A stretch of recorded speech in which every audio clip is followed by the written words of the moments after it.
How's it going on, everybody? I have an exciting panel today. Today is the Polygon Power Hour. I have to say this is a full stack panel for guests that actually need very little introduction, but today we'll be talking about Polygon.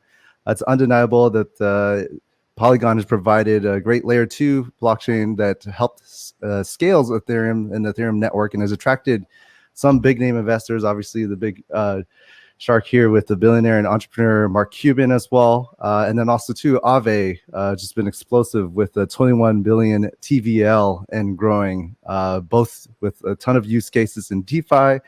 But yeah, before I get everything going too, I guess everyone just do want a quick brief intro and a little hello here. I guess we could start with Stani. Hey everyone, so I'm Stani. I'm from Aave. I'm the CEO and founder, and pretty much I've been building smart contract based financial protocols for the past 45 years, and before that actually was building fintech applications and normal traditional like web applications. So definitely what we're doing in decentralized finance is very fascinating, and I'm happy to discuss more about it today with you guys. And Roc? Yeah, I'm Roc from Quickswap. Dex on Polygon. We're Polygon only, so yeah, we've been focused there. I've known Sandeep for many years now. We've been working with my other company, Lunar Digital Assets, has been working with Polygon for a couple of years since their beginning, and yeah, real excited to be here. Hey guys, I am Sandeep. I'm one of the co-founders at Polygon, and I take care of the business side of things, the marketing and community building, partnerships and whatnot. And it has been an incredible ride.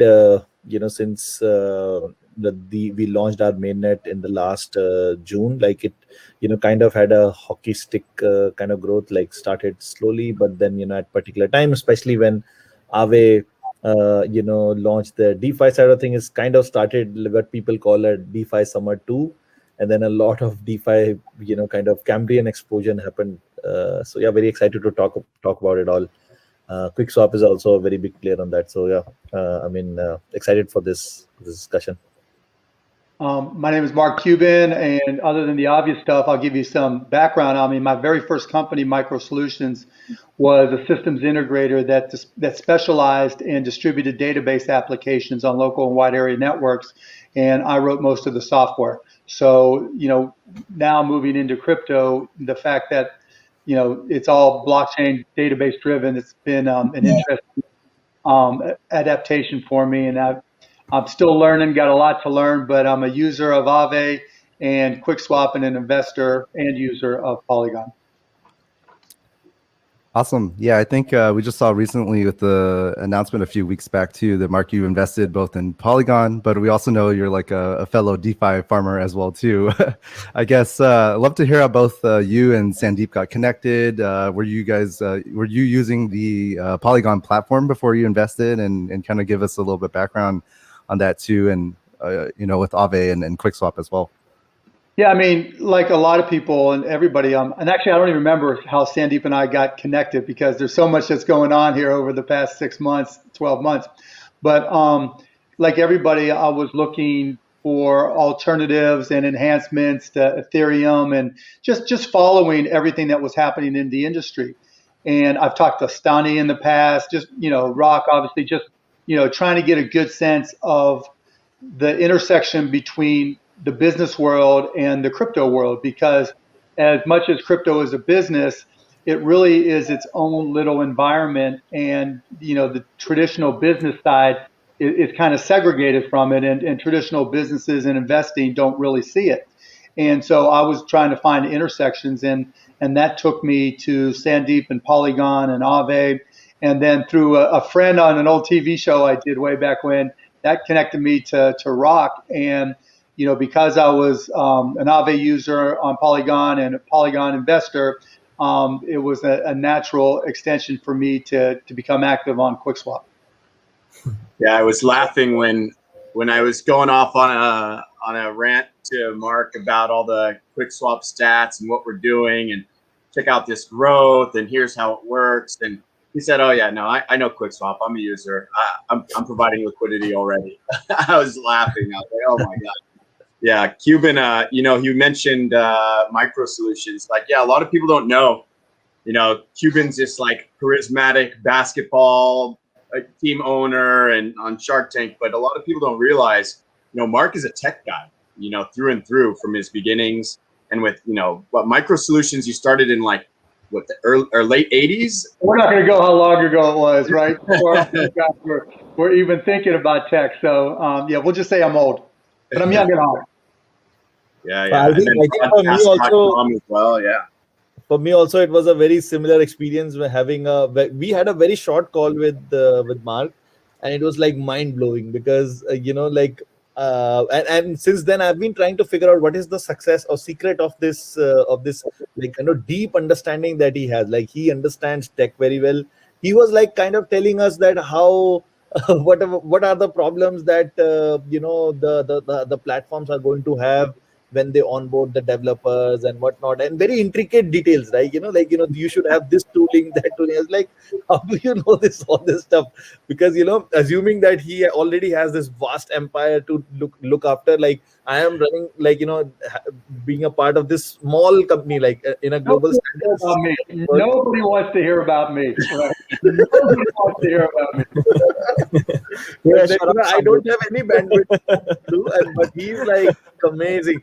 And I think the secret is that he's very hands-on. So wherever he's getting into, he's like, he will go inside the product and check it out, do some transactions, whatnot. Like he's very hands-on on those things. And I realize that whatever I should also take it as a lesson that wherever I'm getting involved, I should be more hands-on. That way it kind of expands your horizons. And I guess when I talked to Mark, he was an idiot. He had no clue what he was talking about. I guess the takeaway is also kind of like showing like how diverse the community is. So there can be like any people can participate in any part of the world into decentralized networks, and also build things. If you're a software developer, any part of the world, you can build the next Aave, and you can build the next anything. Actually, you can improve what we have on layer 1 or Matic and just make a better version out of it. And that's kind of like what the decentralization is about. And it shows also like how big the movement is. I mean, if you get a pretty much like a guy like Mark, who is more from traditional business into what we're doing here. I mean, you're a nerd, Mark, like we are, but like a different realm. And this is just showcases like where things are going. And I think that's the kind of like beauty of the whole permissionless networks.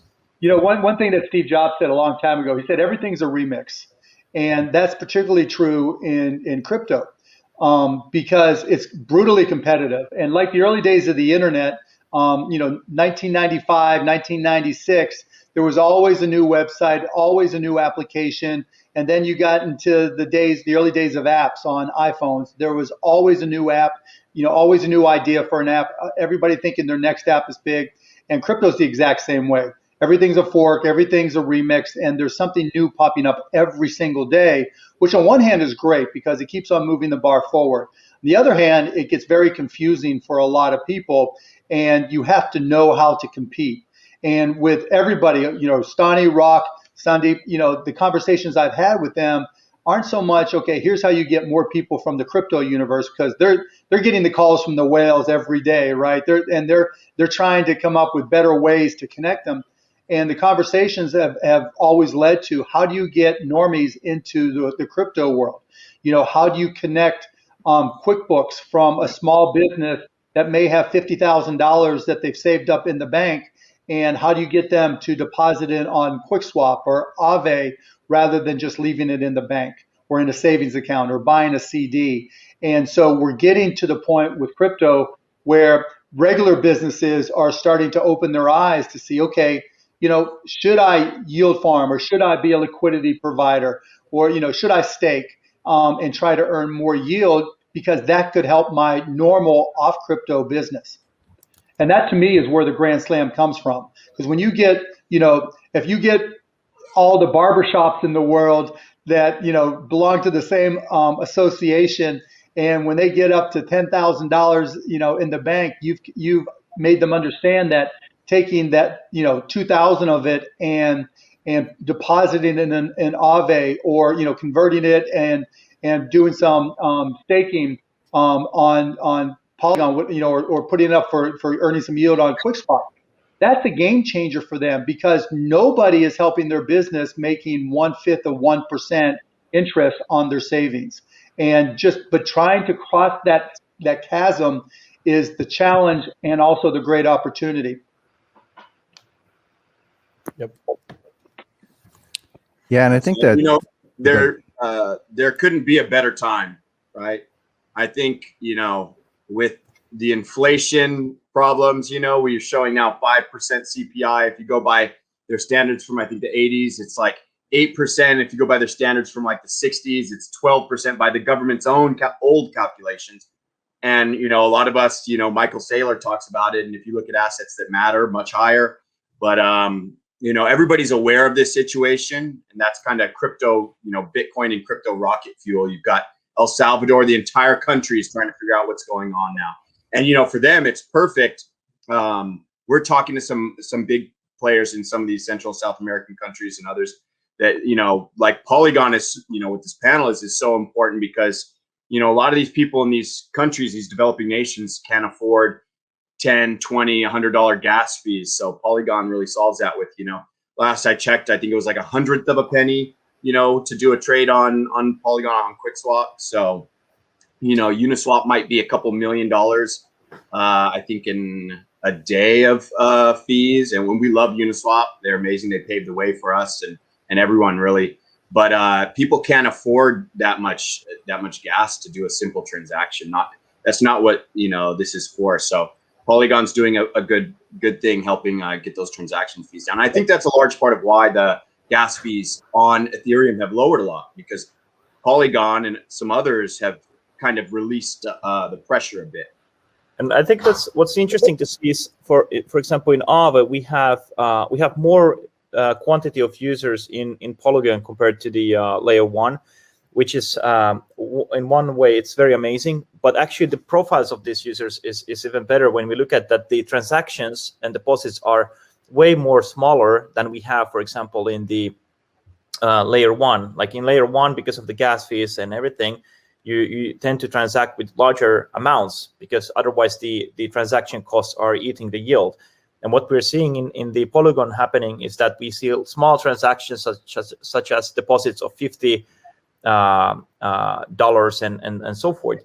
And this is a very big thing, because it provides more inclusion into the kind of like decentralized finance and the whole ecosystem. And especially like in Polygon, because you have low transaction fees, more transactioning, it also means that it's an opportunity to grow different kinds of economies there. For example, the NFT economy, the gaming economy, and then power them with decentralized finance. And that gives a lot of interesting opportunities. And I think what's important here, what we're seeing, is that we can actually onboard more people and distribute wealth in a more wider scale with lower transaction fees. It's very interesting, because like it's such a small thing, but like transaction fees, but it affects quite a lot of people. And this is like the difference we are now seeing between like the main Ethereum network compared to what we are seeing now in Polygon.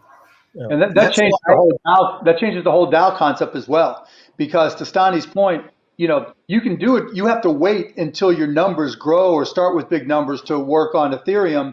But with Polygon, you can just hit your transactions continuously to keep on compounding, and that keeps you connected to the platform more. So people are probably on Aave and Quickswap a whole lot more on Polygon than they are, and that affects the DAOs, because now you have more people who are more likely to participate and provide their influence, and they're smaller type players as opposed to bigger players that you need to afford to be in order to really transact on Ethereum right now.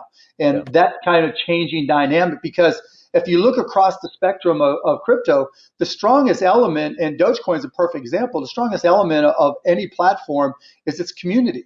If you have community, people tend to, it enhances the stickiness of the platform. If you don't, and you can't get people connect, they're just transient. They're going to go to the next place that they can get a better yield or whatever the case may be. And then, we'll start seeing more and more platforms disappear because they went in, got the earlier rewards, got paid, and then took off to somewhere else because the community didn't keep them there. So it's an interesting time right now for sure. Yeah.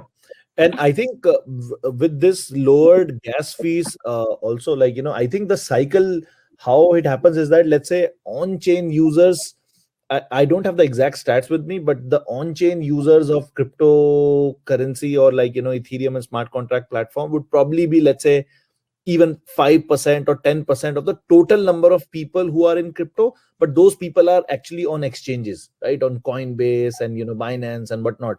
And I think the second wave that we feel that can happen is that when, as with Polygon also, we are seeing a lot of exchanges are directly connecting into Polygon now, right? So imagine and also we are also working on a lot of these direct on ramps into Polygon. But imagine somebody can go onto a Binance or a Coinbase and simply connect their bank accounts, bring in $500, invest in something, and then move it to Polygon at almost zero cost, and then participate in DeFi. I think that's without ever touching gas. Yeah, without never touching exactly like gas.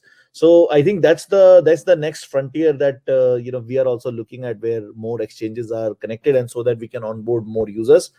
And yeah, like DeFi, gaming, NFT, as Stani was saying, that the composability of these different kind of use cases into one is what might create a stickiness in the users, as well as the network effects within the platform.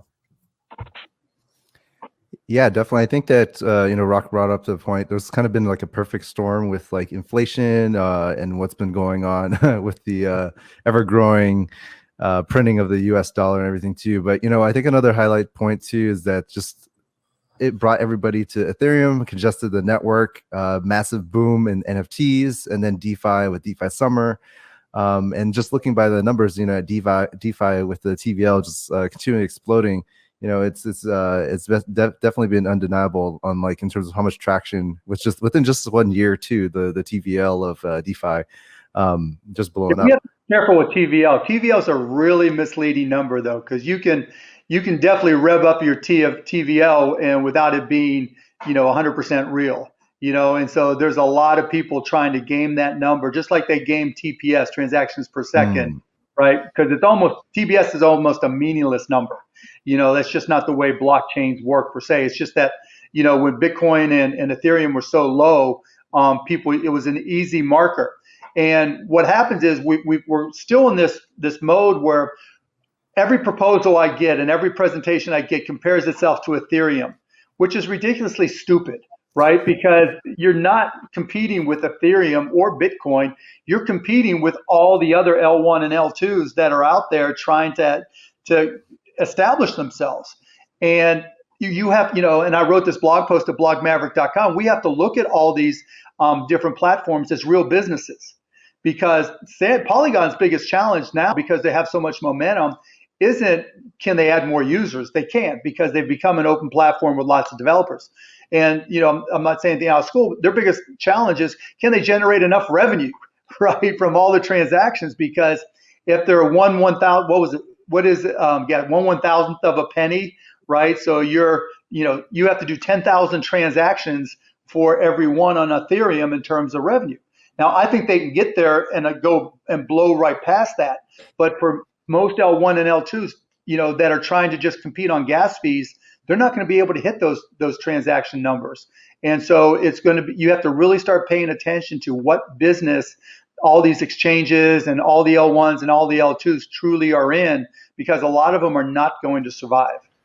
Yeah, related to that also, kind of I definitely agree with Mark that the competing with transaction fees is going to be a nightmare. And I would say maybe kind of a contributing into a network is kind of the same as running a city somehow in a decentralized fashion. That you have to have some sort of amusements there, businesses that are attractive to that particular place, and also kind of an ecosystem that is attractive. So I mean, you could compare if you look at cities, there's something in San Francisco, LA, London, and Singapore, and kind of the similar way. So we might not be able to compete with, let's say, taxes and the transaction fees, but you have to have something in the ecosystem that is sticky for you. And Matic has done pretty good. Well, I mean, even before whole like DeFi exposure, there was like very attractive like gaming community, and people loved that because you could do a lot of things and creating different kind of an environment. And that's why, like for Aave, I mean, we try to be as inclusive as possible when we look at different kind of layer 2 solutions, scalability, and community. So what we want to always to do is we want to plug into communities that are underserved and just kind of like be there and learn from them, and also like ensuring that the infrastructure that we are deploying, let's say Matic, it serves the users, it has assets that are interesting there, and kind of like supportive to the whole ecosystem. And I think that was what we did with together with Matic and also with Quickswap. That objective was very well kind of achieved. And I think that shows just an example, like how, if you go into an ecosystem and start to support what kind of results you can get. And currently we have roughly 8 billion worth of value locked in Matic. Even as a metric, I don't kind of like mind that as much as the users that we have. And this is just like beginning of everything. Yep. Yeah, I mean, the user stats are also really amazing. Like I think yesterday also we were, as Stani was saying, they're more than Ethereum now. And the best thing is, as I was saying, this exchange to directly on-chain route, I think more than 50% of the users or these addresses are, they are not active addresses on Ethereum. That means those have never been interacted. They got created natively on Polygon. And some of them, I think 29% of them, if I'm right with the stats, 29% of these addresses eventually went back and created their Ethereum addresses. I think that's how big a role the layer 2 and other scaling technologies on Ethereum will play in the coming days. And it's just getting started, I'd say.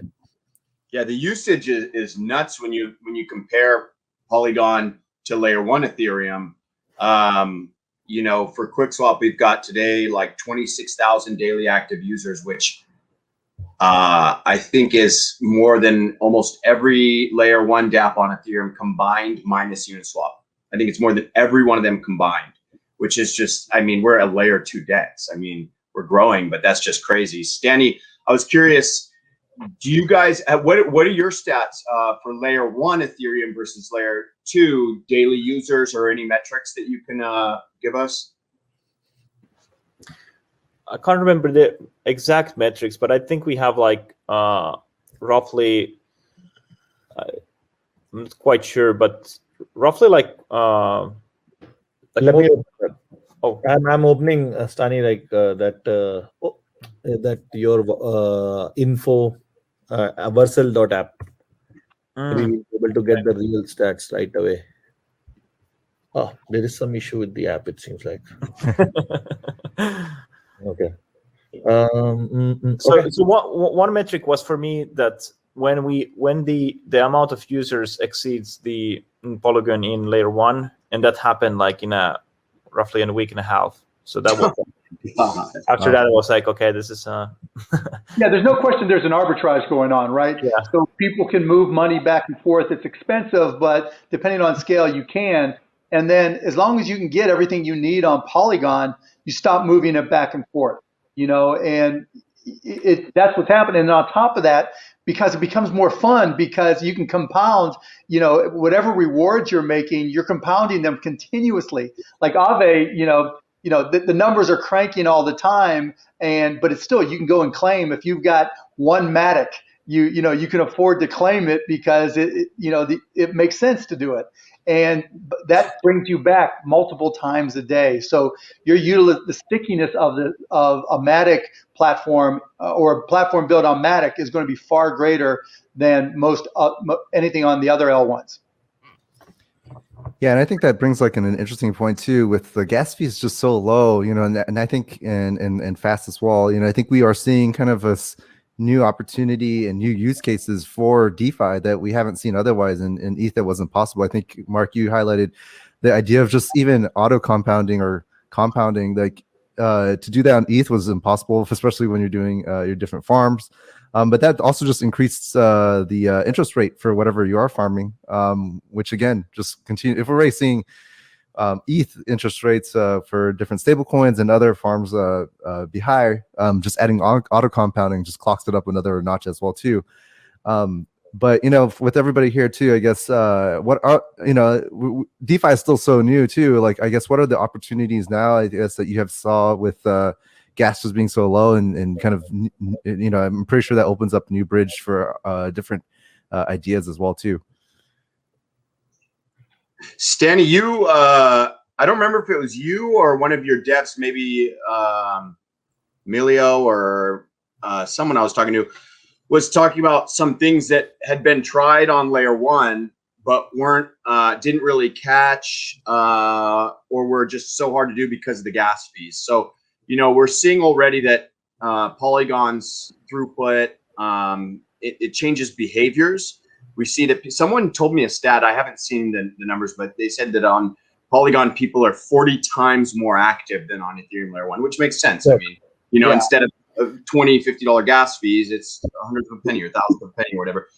Yeah. And sorry, really quick, Stani, what I think your dev was saying was, I think it was maybe Curve that was trying to integrate Aave on the back end, where people would earn Aave interest on the back end, but it was done through like flash loans. So it's a relatively complex smart contract interaction. And so they were telling us, well, you guys should do this because now you've got Polygon, and we're thinking about doing this in our V2. We've never mentioned that, but now people know. But so I'm curious, Stani, what other kind of things you've seen where not just behaviors, but developers can now do things that weren't possible before? Yeah, I mean, one trend I really like is that more and more builders are actually deploying right away into Polygon, because it decreases the amount of that goes into the transactioning, but also it allows you to create and develop DeFi primitives that are completely weren't maybe so beneficial to have on layer 1. And one of the things is, for example, where you want to have a lot of trading going on. That could be, for example, options or interest rate swaps. So if I would build a interest rate swap protocol, I would definitely build it and deploy it on Polygon, because interest rates is something that you want to trade more frequently, but also the margins are very narrow. So you want to do where there's less and less transaction costs. And options, for example, we saw even trading. There's a project called Slingshot. It's pretty much like a liquidity aggregator as well, and they aggregate liquidity, for example, Quickswap and other places, and that's just an example where they deployed directly in Polygon. And there's another project called Pots Finance. They do options, and they've been building. They're actually like Ethereum builders, participating in ETH Global Hackathons, and to this whole path going towards mainnet, they pretty much decided that they will go instead to Matic, because that actually gives them more power and transactioning, and they get more users, more user feedback, and based on that, they can build better products. So just for the quantity of users, they choose to go to Matic as well. That's very interesting observation, because the more users you have, the more data points you have, the more feedback you have, the better products you can build. And this is very important dynamic and kind of like a flow when you build DeFi. Now, what makes all this really, really interesting is the war between L1s in particular, but also L2s, because having a network effect on your platform is pretty much a zero-sum game. You've got Bitcoin, store value, you got Ethereum, a legacy, it's not going away. And then there's everybody else. And right now, Polygon is destroying the everybody else's. And a lot of those everybody else's have got 10, 20 or more billion-dollar fully diluted market caps. And so the longer they take to truly get out the door and not be vaporware, the greater disadvantage they're going to have. And so we always talk about the crypto winters, right? Or, these big declines in pricing. We ain't seen nothing yet, because this is just like 1997, 98, 99 in internet stocks, where you had Barnes and Noble competing with Amazon, competing with Borders, competing with all these other bookstores online. And we saw there was only one real winner. And you've got, there was just in every category, there was a ton of competition, but it really was a zero-sum game. Maybe one big winner and a couple of follow-up number twos, and then the other 90% going out of business. We're going to see the same thing with L1s and L2s, where unless you get momentum, and now because of what's going on with Polygon, where they're getting so much momentum, it's going to be hard to catch up. And because Polygon's fees are so low, it's not going to work to compare your fees to Ethereum. It's not going to work to compare your transactions per second to Ethereum. You have to have applications that absolutely get momentum. Otherwise, you're going to be the phone. There was Android, there was iOS, and then Microsoft. Everybody thought, well, they're such a big company. BlackBerry, look what happened to BlackBerry. They were dominant until they weren't. And the same thing is going to happen in this industry, where you get a lot of players where if they don't have applications that have a significant network effect on these new, about to be released or, going to be released L1s and L2s, they're going to crater. And there's going to be, I don't want to say 20, 40, 50 billion dollars in market cap gone in 3-4 years. That looks huge today. And so we are right in a really significant inflection point with what's going on in crypto. It's really interesting. Yeah, I think this is also a very interesting observation that, although many of these layer ones look to compare or compete with Ethereum, but then, now a lot of these layer ones has to first compete with the, likes of Polygon. And then, it's very, very hard because I think, after Ethereum, if you see by number of transactions, Polygon will be maybe number 2 or max number 3 after BSC, right? So if BSC is having those kind of transactions today, but otherwise, and I'm pretty sure once more layer 2 starts coming in, then, it will be Ethereum, and then, some layer 2, then other layer 2, then other 2, then some L1, right? So competing L1 to Ethereum. I think it's going to be really, really hard for other L1s to catch up to this, especially Ethereum with layer 2, because when the developers also see right now, there's a bull market. So every project these small token projects want to do novelty kind of project that, okay, I'm the first project on Near protocol, I'm the first project here. And, sometimes there's some, price. The only wild card is new applications. Yeah. Because right now, everybody chases DeFi because that's actually the easiest application, right? You can make a little bit less money, have a little bit less spread, pay a little bit more in rewards and bring people in and, show off a high TVL, particularly if you're looping it all the time, right? But that's not the end game, right? Yeah. It's always going to be banking. And we saw some with NFTs, and then I would have conversations with L1s and L2s. Well, we're going to have this celebrity or this superstar or this content for NFTs, and that kind of fell out of the way.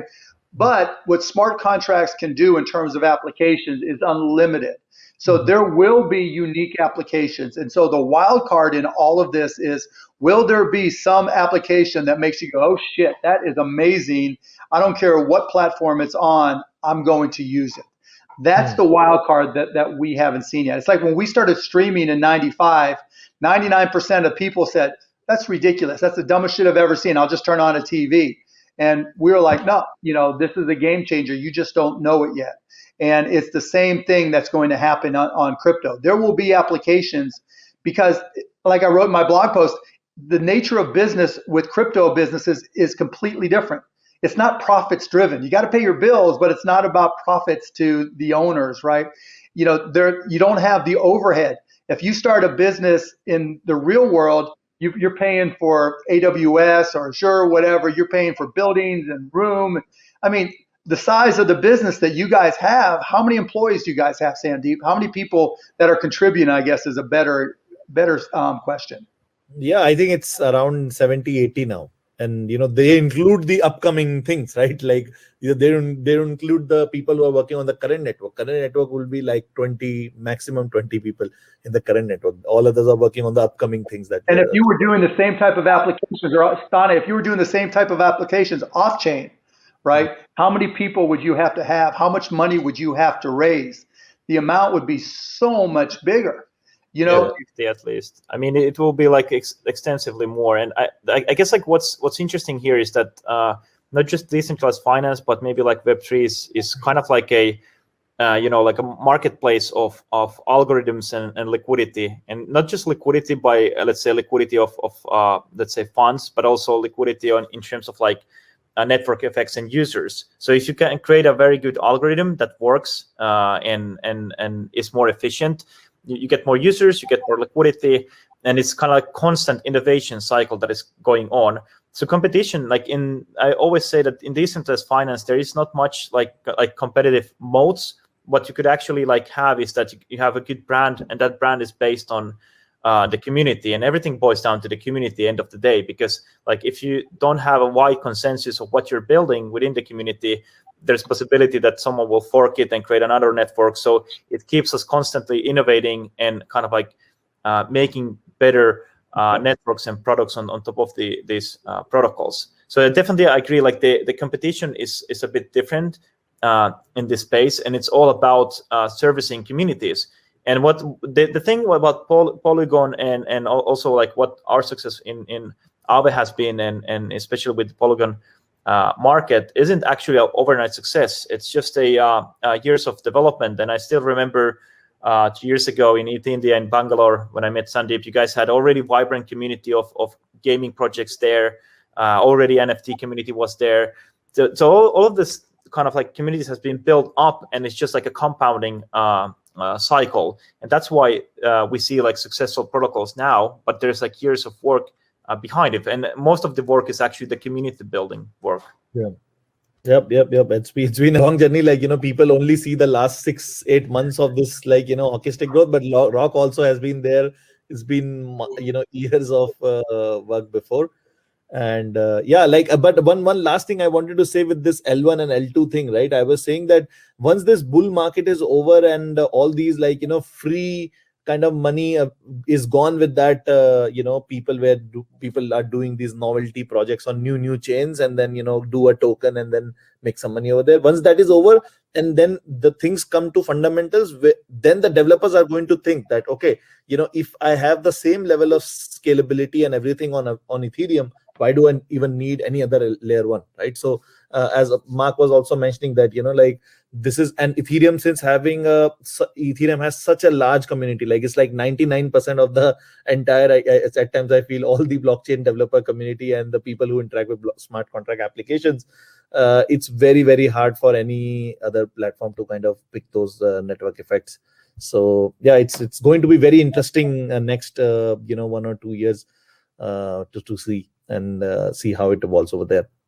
And what's really cool, I think one of my favorite things about Polygon is that, we started seeing people move to other chains. I won't name any here, but now we see Polygon, a lot of these people that left to farm on other chains where fees were low because it just had a necessity because they had no other options when Ethereum fees were getting so high. A lot of those people are now coming back to Ethereum. So I think we saw a little bit of a starting of an exodus, and now we're seeing everybody flow back in. I hear from so many people in the Quickswap community that Polygon brought them back to Ethereum, and that's really, really important to us. I want to digress a bit, and I want to ask Mark that what was the first time when you started using one application? Like, I want to decode a bit that how to have these habits with me in the longer run, that that I can be having that deep understanding. So what was your journey into crypto? Like, just Oh no, I've been following crypto since probably 2012 with a Coinbase account, and some people sending me some Bitcoin, and then in Bitcoin buying a bunch of a little bit of everything, but not enough Bitcoin in 2017. But it wasn't until smart contracts really I became aware of smart contracts this past summer that I recognized that, okay, this is a game changer. Because the way, as all you guys know from talking to me, the way I always look at it is, I put my Shark Tank hat on. If somebody's walking in the door with a business idea, how would crypto change that? What can be done with crypto? And like, again, I referred to this blog post I wrote last night. This is can crypto change how businesses, how entrepreneurs start companies outside of DeFi? And the answer is yes. You know, like the exchange business, like Roc and I had this conversation, and it's the crazy part about the exchange business.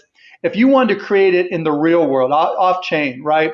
You'd have to go out and raise a bunch of money. Like if you just wanted, like in every country you go to, there's exchange places, you know, where you can swap currencies on the corner or whatever, and you go and you swap. You have to have all those currencies, all that cash. You have to raise a bunch of money. You have to have brick and mortar.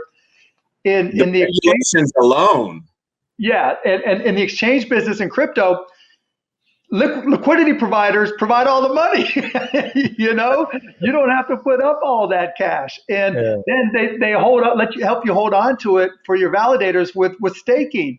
And so all you have to do is have the intellectual capital and intellectual property to be able to go and attract those people and attract developers.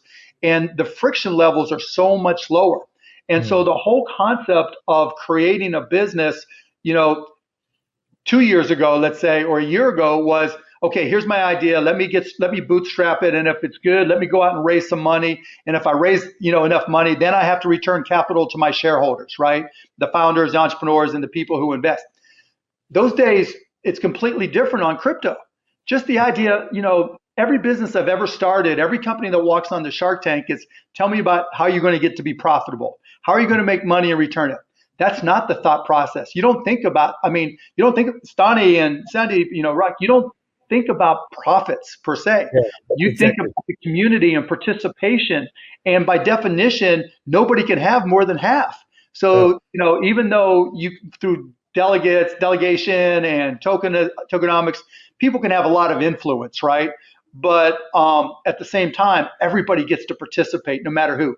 There's no multiple, you know, there's no preferred shares. There's no multiple classes of stock.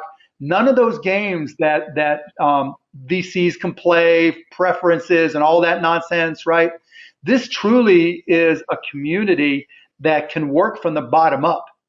I had a conversation with people in politics. I'm like, you fucking morons. You don't understand what's happening right before your eyes, that if you want to be truly progressive and allow everybody to participate and make money, crypto. If you want to be truly laissez-faire, crypto, right? Because why is it that the yields are so high? There's no fractionalized banking in crypto. If your local bank had to attract capital to do loans in your local community and there was no Federal Reserve window, how much do you think they're going to have to pay for deposits, particularly when you can only lend out what you have in the bank? You know, that's what crypto is. That just changes the game completely for everything. And then other businesses, the amount of friction for software businesses, you know, Andreessen said software is going to eat the world. Crypto is going to eat software. And, you know, because the friction to start a company, you don't have to worry about server. I've invested in I don't know how many companies where the AWS bills were 5 times the revenues at the beginning, right? You don't have shit. Yeah, you don't have that shit anymore, right? Literally, your miners or delegators, depending on, you know, where you're at, they put up all the money for the network and the security. It's crazy. And that is such a game changer and nobody realizes it. And everyone is incentivized. I tweeted this exact thing that, you know, blockchains are going to eat the software. Like I tweeted to Mark Anderson that, you know, time to write, you know, blockchain are going to eat software. So it's very relevant statement. Yeah. And everyone is incentivized. So like the model, like if you look at open source back in the days with Linux, MySQL, whatnot, you know, like there were like very community voluntarily driven. And now most of the open source software is, you know, developers are paid by big tech to contribute to that mission critical software. And now everything is incentivized. You know, everyone who has a good idea can actually go and deploy that idea and get network effects, get capital, liquidity, users, and just scale. And the scaling isn't pretty much like the traditional way of fundraising with the series and so forth, and all the way hopefully getting some sort of a public offering. But actually, like the network can grow every day, morning, night, and weekend, all the time, and that just showcases the power of Web3. And that creates revenue for you guys. I mean, you're still a revenue-generated business or a revenue-dominated business. The craziest part about this business, and hopefully they'll bring a bunch on Shark Tank, because it's the only business I've ever looked at investing in where almost everybody tells me I don't need the cash, right? I need the strategic connections. And that doesn't happen in the real world off chain, you know? And yeah, I mean, at the beginning, like you said, Stani, 3-4 years ago, I'm sure it was different, and doing an ICO or getting capital was more difficult. But still, you don't have those same overheads that a traditional business has.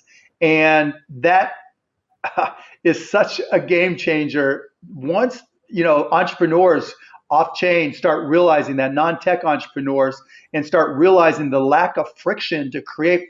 Look, one of the beauties of what Polygon is doing with, as it applies to NFTs, every digital asset can be an NFT. Any of them can be converted into an NFT. So even the smallest thing can be put on the marketplace when it's a thousandth of a penny for a transaction cost, you know? And so everything digital can be sold in one manner or another.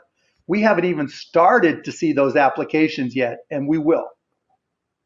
And there'll be things invented that, like, kind of like what you were saying earlier, Mark, there's things that will be invented that we haven't even thought of, right? It's like when the internet came around, it was like, oh, let's, you know, we can exchange like text information, then it was pictures and then videos, and then that's maybe the extent of what people thought it might be. And nobody thought of, you know, Web 2.0, which was like, you know, being able to share sharing to the uploading and downloading, not just, you know, a website where you received info, but, you know, social media. Then nobody thought of like Uber or Internet of Things and all the things that that's doing, and, you know, online banking. I mean, there's so many things that have been created through the internet that nobody could have imagined, right? I mean, you might read in like some crazy, you know, book, maybe Cryptonomicon, some crazy author might think of something, but most of the stuff, you know, that we're using today wasn't at all thought of. And so I think, you know, we're going to see, as this becomes more usable, gas fees become less relevant. You know, there's better tooling and better ways for developers to get involved, more minds get involved, more money comes into the system. There will be things invented that nobody's ever thought of. And that's, you know, when it'll get really interesting. The one thing I can't wait to see is a native crypto accounting system, so that, you know, you just open up a bank account that is organically crypto and immediately converts, and all your savings are just rolled in, you know, your cash flow is just rolled into crypto, and it automatically compounds wherever you set it to, right? Because now the whole conversion process, put aside KYC and AML, just the whole conversion process, even though it's cheap now with Polygon, it's still high friction. Once that friction is eliminated and your QuickBooks are integrated to Quickswap and Polygon and Aave, Now, the scary part as an American is which country is going to win this? You know, historically, the U.S. has won this. And, you know, we were smart when we said stay out, keep taxes and politics off the internet. But we haven't been so smart with crypto. And it's heartbreaking to, again, this is the ugly American side, to see all these businesses that have people who are in the States leave the States to go outside to create these businesses, because a lot of that value, to Stani's point, in terms, it's like an ecosystem in a city, a lot of that value is going to go elsewhere outside the States. Yep. Yeah, if you're a crypto company, you're not starting in America, right? There's very few, unless you are intentionally trying to target the banking system or you know, the institutions of the U.S., you know, something along those lines. Nobody wants to start here because, you know, it's unfortunate, but the regulatory hurdles and bureaucracy are creating just way too much friction, and it's gonna. What's that? Just the uncertainty. And the uncertainty, you know, so it's great that we have some politicians that are fighting to keep America, you know, because we have a good lead in a lot of ways. Like users, the U.S. is actually quite strong with crypto. I think PayPal was saying they had, you know, 30 million users. I don't remember. I think it was a large percent of those were in the U.S. too.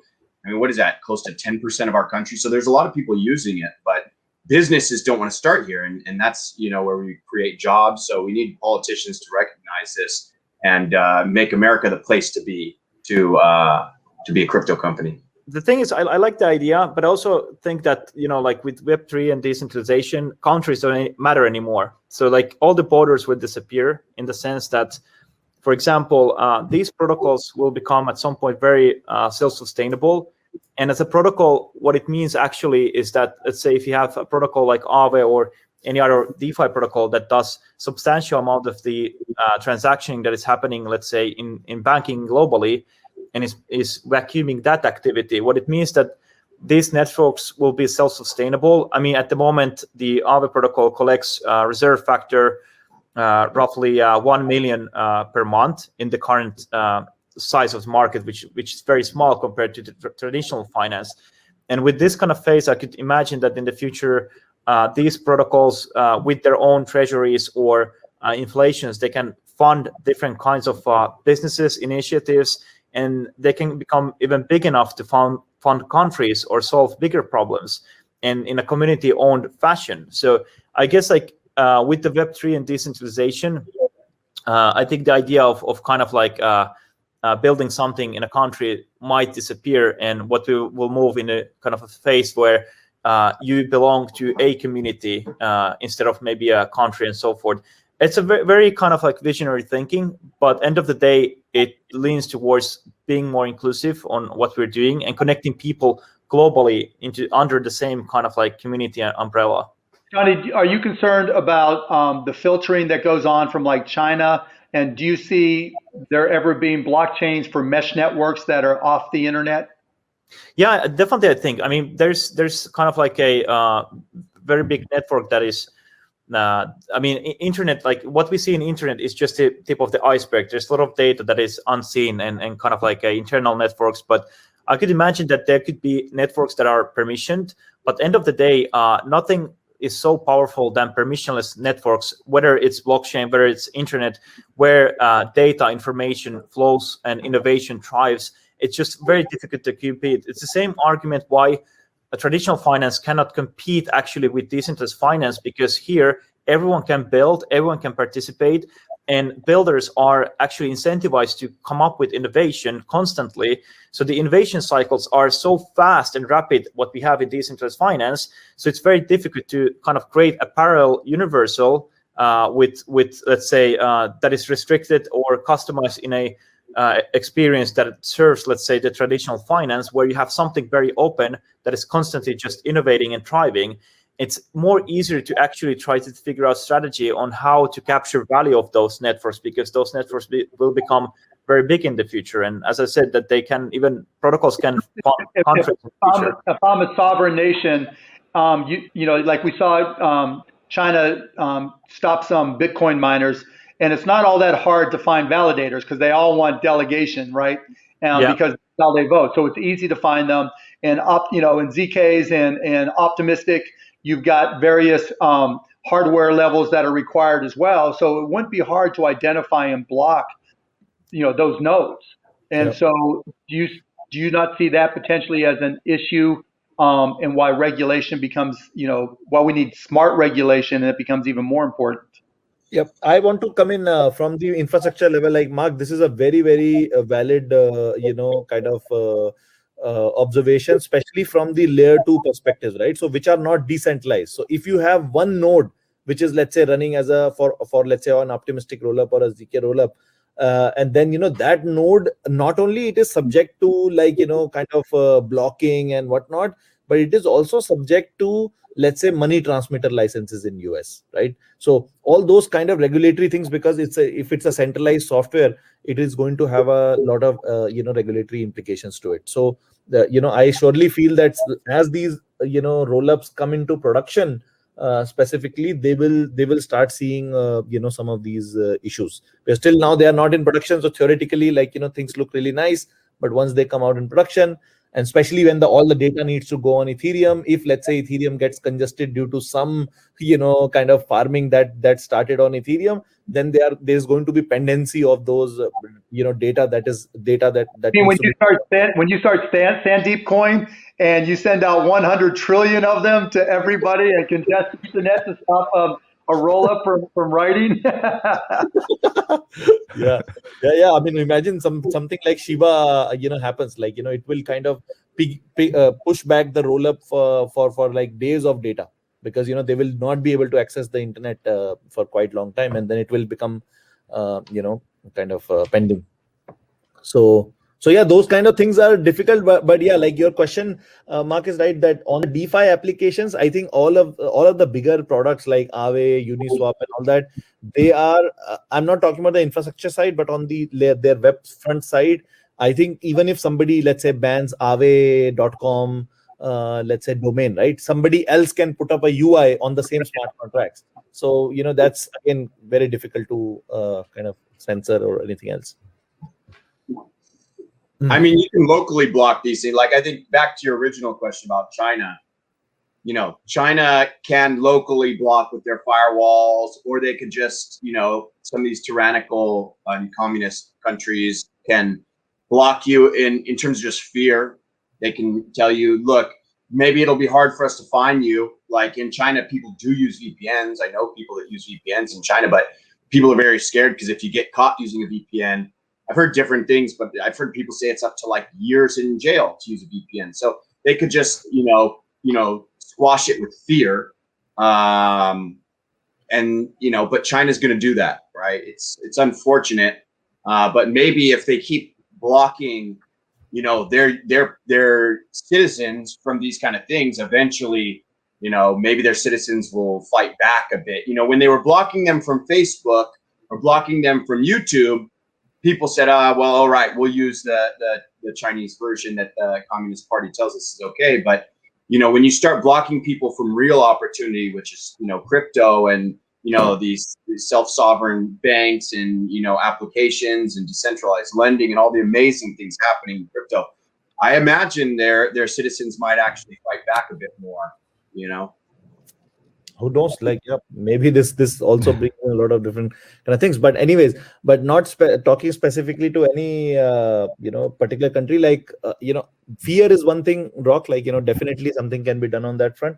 But I think if the community is motivated enough, they can figure out ways to kind of access the DeFi protocols and things like that. And I think this ban in China thing, I think it comes back every 6 months. Nothing has been they have been able to do it. So I'm like pretty optimistic on that. Yeah, that they won't be able to censor this Web 3. They were able to censor Web 2, but Web 3 very, very difficult. And maybe we see the trend change too with El Salvador and these Central and South American countries. I mean, maybe this helps push the needle in a different direction than some people were thinking it might go. You were going to say something, Mark? Yeah, I was going to say, I mean, I'm thrilled to death what El Salvador did, but I think people missed the underlying impact point. And that was in that little beach town, some guy found a whole bunch of Bitcoin on a thumb drive. And the interesting part was that he decided to use it as UBI for people in that town, universal basic income, and distributed it to all the citizens of that town. And since those citizens had Bitcoin, all the merchants had to start taking Bitcoin. And so the transitional part, or the influential part, was the fact that it was being distributed as UBI. The key for El Salvador is going to be, does the government only spend primarily in Bitcoin? And in order to do that, they have to earn a lot of Bitcoin. And now they talk about using their volcanic energy that's created or whatever. If they can mine enough Bitcoin and spend that Bitcoin, then merchants will be inclined to take it. Otherwise, I think it's as much a PR stunt as anything else. So it'll be really interesting to see what they do. And I think it was a brilliant PR stunt, because all the maxis are going to go down there just to spend their Bitcoin, and that'll have its own value in and of itself. But yeah, it's that UBI experiment that was the game changer. And if El Salvador goes to UBI and Bitcoin, handing out Satoshis and people can spend them, that's revolutionary. If they don't, and they only convert like they say they are for companies that do collect Bitcoin, so they don't have to deal with the volatility, I don't think it's going to end up being that big a deal. Well, the beauty of crypto is whether it's a PR stunt, whether it's for maybe the president wants fame, maybe he's looking for fortune, or whether it's profit in miners and validators. The entire system's incentives are just all aligned. So it doesn't matter what someone's motive is. generally they just help the system, and that's why the system's We'll growing. find out. Yeah, we'll find out. I'll take this time really quick to say, it's cool. You see that example, and that's great charity coming from the crypto ecosystem. Only in crypto do you have people donating, hundreds of millions or billions of dollars that were gifted to them, like Vitalik just did to Sandeep here, who started, the crypto relief fund for India COVID. For those who don't know, COVID has been terrible in India. They've had their new strains, and it's just been devastating to so many of them. And Sandeep started this relief charity, and Vitalik gave him like 1.2 billion of Shiba coin or something, which kudos to Vitalik for doing such a great thing. Vitalik's donated so much to charity. It's amazing to see how much philanthropy happens in the crypto environment. So I think that's beautiful to see. But Sandeep, could you quickly tell us a little about that? Yeah. I mean, I myself, like when I started that, fund, I myself had COVID on that day. And I was seeing people, dying around me, or like so badly. Like, I was doing some voluntary work with my friends. And every day we used to start with, let's say, 12 people, 13 people, which we know of. We need to get them oxygen. And by the afternoon, 6 or 7 of them are already dead. And then my sister traveled to my place, and then she got COVID. And due to that, I got COVID. And this was in my home. Like, I was it was more of an anger more than anything else. Like, people think, oh, this vision and this and that. Like, for me, it was like pure like fight back mentality, that not only like I'm going to help my home, but outside also this is too much. And I was thinking that maybe I'll get like 150K, 200K, 500K in donation, and then we'll help people with the local, like to fetch oxygen and whatnot. But then, like it's exploded in like 1 or 20 hours itself. Like, I think we had crossed $1 million, and then Vitalik is like next level person, right? So, I mean, it's like people only see his donation with the Shiba token, which came to him. But he actually, before that, also had already donated almost like a million or two himself from his personal funds. Like, he one day he pings me and says that, hey, I'm just sending across some Doge. And I say, okay. And I go to my wallet, and suddenly he has donated me $5 million in Doge, which is like $3 million on that day. So he is like, that's why he's an icon, like, and an inspiration to everyone who is there in the Ethereum community. He's like something else. But then this Shiba thing was like, again, like was like Polygon is growing in this aggressive exponential manner. And then, this fun thing is there. And suddenly I was out with my family. My wife said that on Wednesday, you need to go out with us on dinner and whatnot. I was at dinner, and suddenly, I see the whole world is exploding around me. Everybody is calling me, sell, sell, sell, sell, sell those 1 billion. And then I was like, dude, like, one thing we have learned in Ethereum is that, is the community aspect of things, right? And I'm not going to, like, whether whoever community it is, like, even if it's Shiba coin community, I'm not going to go out and dump, like, and, put the price to zero and whatnot. There's retail involved here, and they're going to get burnt. So I immediately announced that, we'll do it in a very, responsible manner. And then we, kind of had a Twitter poll, and then there was a market maker who kind of came in, and they are liquidating very, very slowly without affecting the markets. And right now, I think we have already got like more than $300 million in the fund, which is, if you ask me, on some of the domains, like let's say the hunger aspect that we are right now trying to address, because the wave has calmed down, but now like these poverty and hunger issues are very big. So that is a substantial number of India's whole GDP, like 300-400 million. If we only focus on the fund so it's very difficult to spend all of that fund. Like, I'm trying to figure out more ways that can we have a long-term, like maybe help in setting up a very cutting-edge genealogy institute and whatnot in India, because $300 million, like, even though we are like finding NGOs left, right, and center, even then we have been able to kind of in last 1.5-2 months have been able to donate like $15-20 million, because $300 million is a huge sum, right?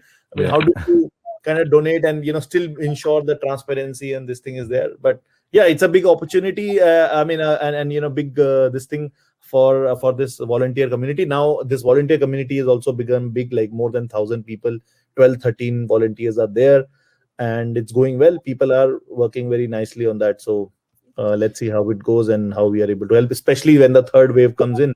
And they are saying that it is going to be especially harsh to the children. So, trying to prepare things around that. Definitely. Well, thanks for sharing your story about that too, and look forward to how you guys continue to support the India relief and everything too. And thanks for all your work that you're doing too, Sandeep, with all that. I guess we're coming up here with the hour here for Polygon Hour. Thanks for everybody for hopping on here. I guess you want to just have any last closing thoughts before we close up here? Anybody want to share anything else? I'll just say real quick. If you haven't tried Polygon, just try it. Go to wallet.matic.network/bridge. Super simple. Just bridge something over. Bridge a couple. Right now, Gwei, gas fees are super low. This is the time to do it. If you have not tried it, I know it seems intimidating, but it's the experience. Like, especially if you heard people talking about it, a year ago, it was a lot harder. The experience is so much better now. There's, I don't know if the faucet is still. Is the faucet still there when you bridge? Yeah, it is there. It is there. So you bridge over some assets, and you'll get a little bit of Polygon, enough to do your first trades. It's really easy. Just try it. Once you try it once, you'll be stuck. You won't want to use layer one, except for select things, and that's good for layer one. That's good for Ethereum. It relieves the congestion, so we can put the most important transactions there, similar to Bitcoin and Lightning. Lightning, do your daily small transactions. The most important settlement happens on the Bitcoin layer. Same thing with Polygon and Ethereum. Do your most important transactions on Ethereum. Try to do most of it on Polygon to relieve the congestion. But yeah, just try it. Try Quickswap next too. Shameless plug. And Aave. And Aave. That's good. I appreciate it. Appreciate it. Awesome. Thank you, everyone. Thank you, everyone. It was fun. All right. Thanks. Thank Bye. you.